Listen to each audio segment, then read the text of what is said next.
les jours, il y avait des sélections, comme je vous disais, on prenait 50, 100 personnes, 200 personnes. On leur disait, vous avez passé la douche. Et ça, c'était l'antise du déporté. Lorsqu'on disait douche, c'était chambre à gaz. Voilà, quand on disait douche, chambre à gaz.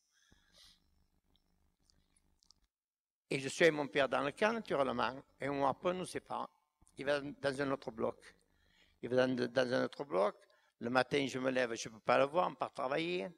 Le soir, j'arrive, je ne peux pas le voir parce qu'il y a l'appel, il faut de suite aller à l'appel.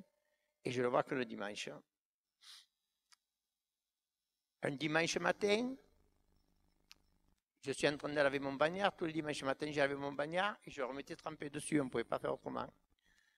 J'ai lavé mon bagnard. Et il y a quelqu'un qui me dit, Raphaël, va vite te voir à côté, je crois que ton père s'en va. Je pars en courant et je vois mon père sur le palier, son 80 ou 100. Il y a les SS, il y a le chef de bloc, je ne peux pas parler. Je dis, papa, où tu vas? Il me dit, on va prendre la douche et on va changer de camp. Moi, j'ai un pressentiment, je sais comment ça se passe, je ne sais pas si lui, il a su, il a eu le même pressentiment que moi qui partait à moi. Je n'ai jamais su, je ne le saurais jamais. Et ils s'en vont. Et moi, il y a les SS, je ne peux pas trop m'approcher, je ne peux pas parler que lui. Il m'appelle.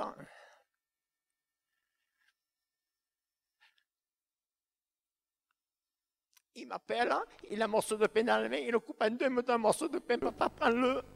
Et je prends le morceau de pain. Je vois partir mon père à la mort, je ne le reviens jamais plus, j'ai le morceau de pain à la main, là, et je le mange. Et depuis 65 ans, ce morceau de pain, il est là, je n'ai jamais digéré. Et tous les matins, j'ai sa main, j'ai ce morceau de pain sur mon cœur, et tous les matins, j'embrasse la main de mon père, et son morceau de pain, et je n'ai jamais plus revu. C'est pas ça, il y a des choses qui, 20 ans après, je me dis, mais Raphaël, je continue, mais tu as vu 300 000 morts. 30 ans après, je me dis, mais Raphaël, tu as été condamné à mort. Et là, je me dis, mais depuis, c'est récent, je me dis, mais